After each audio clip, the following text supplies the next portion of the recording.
Hello दोस्तों, कैसे हैं आप लोग। आज हम स्टार्ट करेंगे क्लास 10th के मैथ का वास्तविक संख्या का ऑब्जेक्टिव।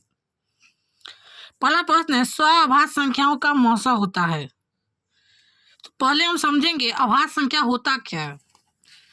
अभाज्य संख्या वैसा संख्या होता है जो स्वयं से और एक से कटता है, जैसे कि 17, 13, 19, 23। यह सब एक अभाज्य संख्या है जो स्वयं से और एक से कटता है। तो बोल रहा है स्व अभाज्य संख्याओं का मौसा होता है। तो हम दो अभाज्य संख्या ले लेंगे, एक 17 को ले लिए और एक 13 को ले लिए। 17 का गुणनखंड करेंगे 17 गुने 1, 13 का करेंगे 13 गुने 1। दोनों में एक कॉमन हो गया, इसका एचसीएफ 1 हो जाएगा।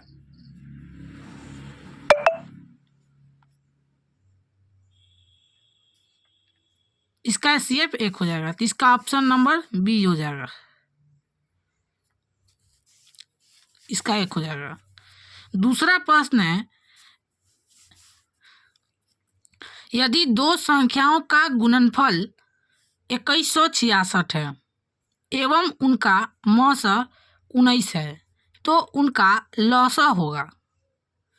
कोई दो संख्या है जिसका गुणनफल 2166 है, उनका मौसा 19 है, तो उनका लौसा ज्ञात करें।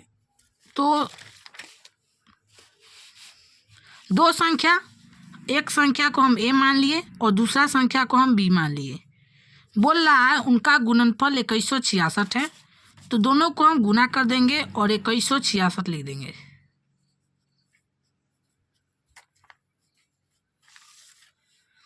एवं उनका मौसा 19 है, इसका एचसीएफ जो है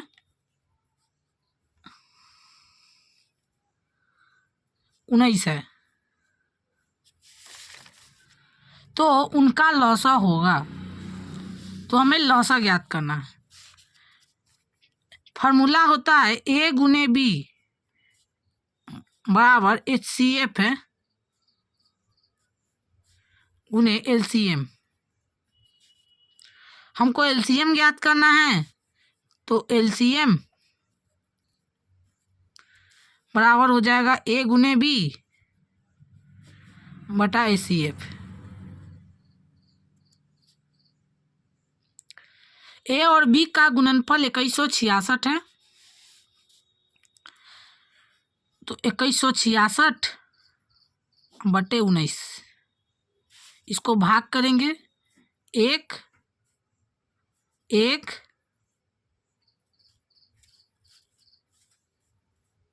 और 4, इसका 114 हो जाएगा। Option number C is correct. प्रश्न 2 का option number C is correct, इसका ऑप्शन नंबर सी आंसर हो जाएगा 114। तीसरा प्रश्न है, यदि ए बराबर 2 के पावर 3 गुने 3 गुने 5 और बी बराबर 2 के पावर 4 गुने 5 गुने 7, तब लौसा ए बी होगा। Option number A 40, B 560, C 1120, D 1680। A बराबर इतना दिया हुआ है, बी बराबर इतना दिया हुआ है और लौसा ज्ञात करना है। लौसा ज्ञात करना है, तो पहले इसका एचसीएफ ज्ञात करना होगा। ए बराबर कितना दिया हुआ है, ए बराबर 2 के पावर 3 गुने 3 गुने 5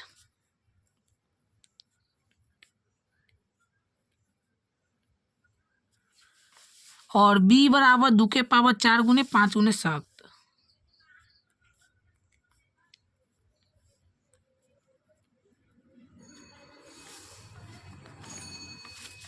तो इसका एचसीएफ हो जाएगा दोस्तों, इसमें भी 2 के पावर 3 है और इसमें 2 के पावर 4 है, तो दोनों में 2 के पावर 3 हो जाएगा कॉमन, और 2 के पावर 3 यानी 2 के पावर 3 हो जाएगा कॉमन, और दोनों में 5 है तो एक 5 हो जाएगा कॉमन। तो 2 के पावर 3 यानी 8 और 5, 8 गुने 5 यानी 8 पचे 40। इसका एचसीएफ 40 हो जाएगा। हमको एलसीएम ज्ञात करना है, तो एलसीएम बराबर हो जाएगा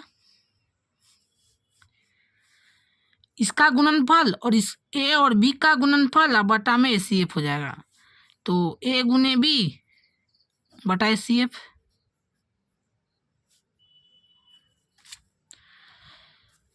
दो के पावर 3 गुने 3 गुने 5 गुने 2 के पावर 4 गुने 5 गुने 7।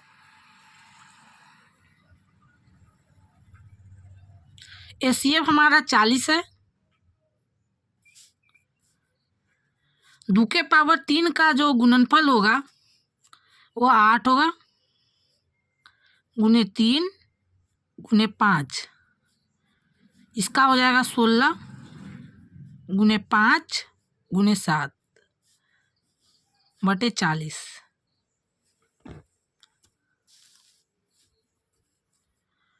8 पचे 40 होगा, 40 से 40 कैंसिल,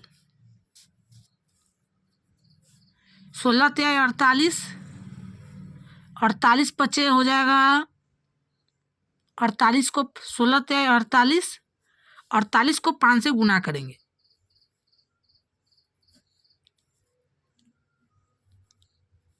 240, और 240 को 7 से गुना करेंगे,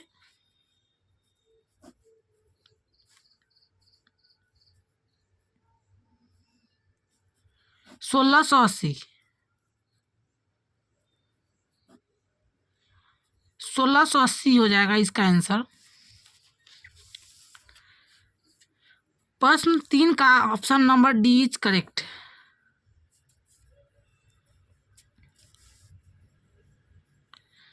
चौथा प्रश्न है, यदि m एक धनात्मक पूर्णांक है तो धनात्मक विषम पूर्णांक का रूप होगा। ऐसा सवाल चुटकियों में बन जाता है। जब बोलेगा धनात्मक विषम पूर्णांक तो उसमें हम विषम संख्या देखेंगे, और धनात्मक सम पूर्णांक बोले तो उसमें हम सम संख्या देखेंगे। तो धनात्मक विषम पूर्णांक,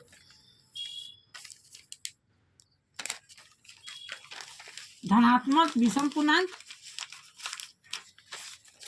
जैसे कि ए में है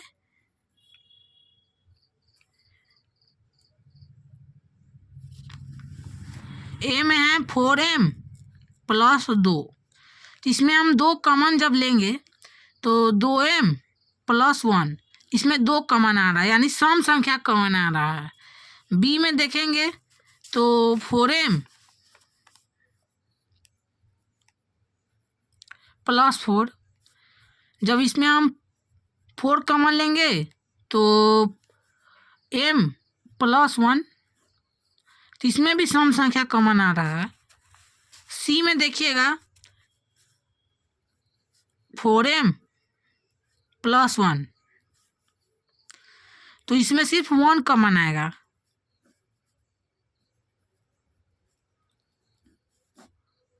और 1 जो है एक विषम संख्या है, इसीलिए इसका सी हो जाएगा आंसर, 4 का सी।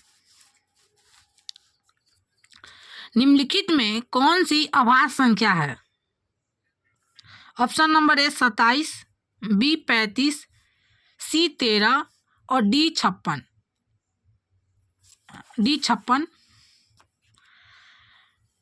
अभाज्य संख्या है तो अभाज्य संख्या जो स्वयं से और एक से कटे। तो 27 को देखेंगे,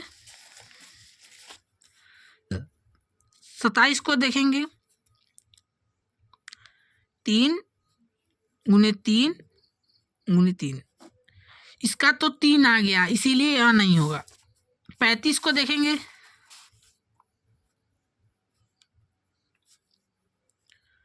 5 गुने 7 और इसका 1 भी होगा, इसमें 3 आ गया गुणनखंड इसीलिए यह भी नहीं होगा।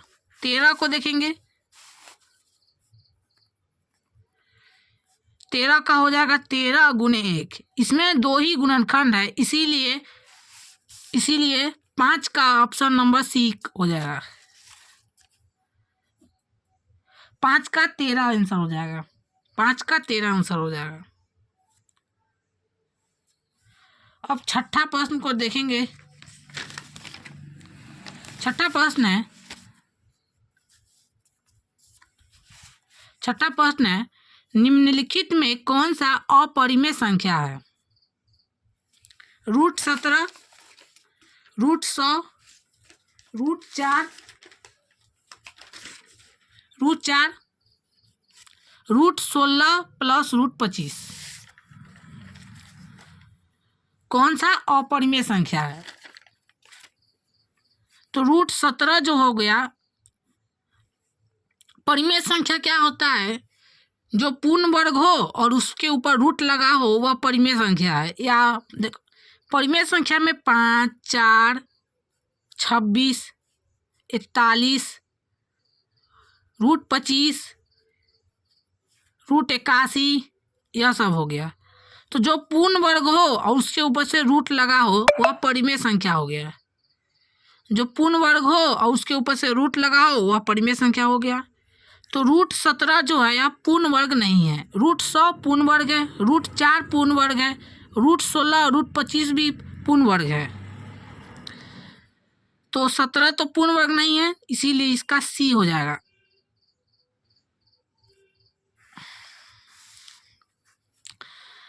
क्वेश्चन नंबर 7 है 144 के अभाज्य गुणनखंड में 2 का घातांक है A3, B6, C4 और D5।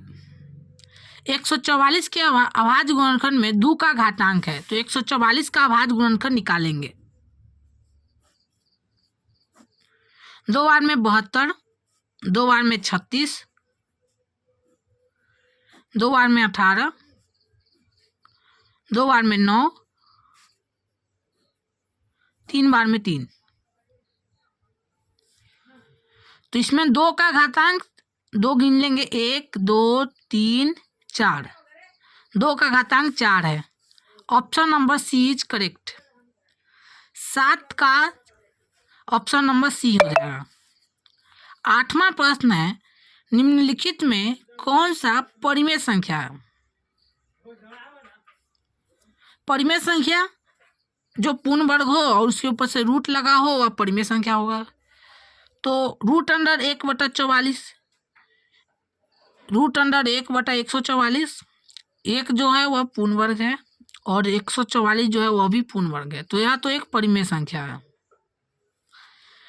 ये एक अपरिमेय संख्या हो जाएगा, ये सब अपरिमेय संख्या हो जाएगा। ऑप्शन नंबर ए हो जाएगा।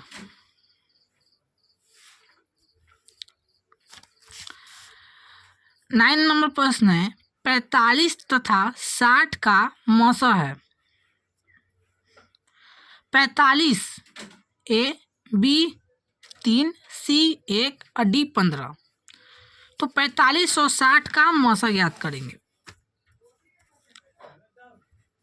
45, 60, एक बार में 45, इसको घटाएंगे 15, फिर अब 45 उतरेगा, 15 से इसको काट देंगे 3 बार में, पूरा कट गया। 15 जो हो गया यह इसका HCF हो जाएगा, यानी मौसा हो जाएगा। इसका हो जाएगा ऑप्शन नंबर डी। या फिर इसको दूसरे तरीके से भी बना सकते हैं। 45 का गुणनखंड निकालकर, 45 का गुणनखंड निकालेंगे तो 15 गुने 3 और 60 का निकालेंगे तो 15 गुने 4, दोनों में 15 आ गया और ये इसका हो जाएगा HCF। तो इसका हो जाएगा 9 का डी। 10 नंबर प्रश्न है एक अशून्य परिमेय और एक अपरिमेय संख्या का गुणनफल होगा। अशून्य परिमेय मतलब कि शून्य नहीं हो, जैसे कि 1, 5, 7, √25 ये सब हो जाएगा अशून्य परिमेय, और अपरिमेय संख्या का गुणनफल होगा। तो अशून्य परिमेय को लेंगे और अपरिमेय को लेंगे। जैसे कि 5 अशून्य परिमेय है और एक अपरिमेय को लेंगे, जैसे कि √3 का गुणनफल होगा। तो दोनों को आपस में गुना करेंगे तो 5√3 आएगा। और यह एक परिमेय संख्या है, तो यह एक अपरिमेय संख्या है, यानी हमेशा अपरिमेय। कोई भी अशून्य परिमेय और अपरिमेय संख्या का गुणनफल हमेशा अपरिमेय ही होता है। तो आज के लिए इतना ही। वीडियो पसंद आया होगा तो मेरे चैनल को लाइक कीजिएगा, सब्सक्राइब कीजिएगा और दोस्तों में शेयर कीजिएगा। तो मिलते हैं इसके नेक्स्ट पार्ट में।